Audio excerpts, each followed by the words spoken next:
Hello everyone, today we will see the prokaryotic cell's structure and function. Here you can see in a structure there is having cytoplasm, thread-like is known as flagella, and the hair-likes are that is known as pili, and there is having a capsule shape, and cell wall is also present and ribosome, as well as the plasmid DNA is inside the cell, and there is having a inside cell membrane.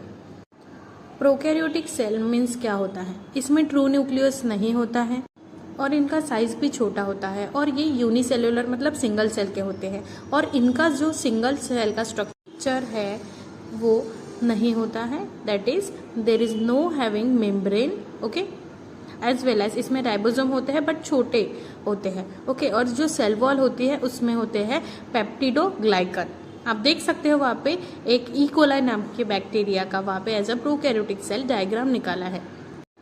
Prokaryotic cells are tiny and they are the first living organism on the earth. And archaea and bacteria are the example of prokaryotes as well as जो prokaryotes होते हैं वो photosynthesis के process से अपना खाना भी बना सकते हैं. And as you can see उसमें कैप्सूल होते हैं जो आउटर प्रोटेक्टिव लेयर का काम करती है, जो रेजिस्टेंस देती है लाइक अ इम्यून सिस्टम, ओके. जो सेल वॉल होती है उसका स्ट्रक्चर रिजिड होता है और वो पेप्टिडोग्लाइकन से बनती है जो प्रोटेक्शन करता है सेल को और शेप देता है. और जो प्लाज्मा मेम्ब्रेन होती है वो सेमी परमेबल होती है, वो इन आउट सब्सटेंसेस को क्या करती है, कंट्रोल.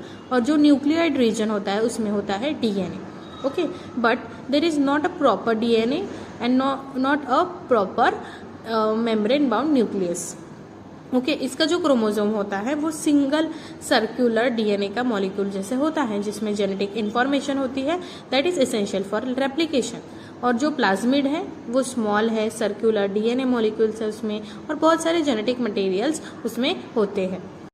एंड जो साइटोप्लाज्म है वो जेल लाइक स्टफ सब्सटेंस है, उसमें बहुत सारे एंजाइम होते हैं, न्यूट्रिएंट होते हैं, सेल ऑर्गेनेलीज होते हैं और वो इंपॉर्टेंट होता है मेटाबॉलिज्म दैट इज डाइजेशन के लिए. Pili is like a hair like appendage जो कॉन्जुगेशन में जेनेटिक मटेरियल एक्सचेंज में काम में आता है. Ribosome is small as well as it is use for protein synthesis, protein बनाने के लिए काम में आता है, और आरएनए, ओके. और fimbriae is nothing but the hair like structure, okay, and flagellum is a long thread which is used for movement. This is all about the prokaryotes. Thanks for watching. Please like, share, subscribe and comment.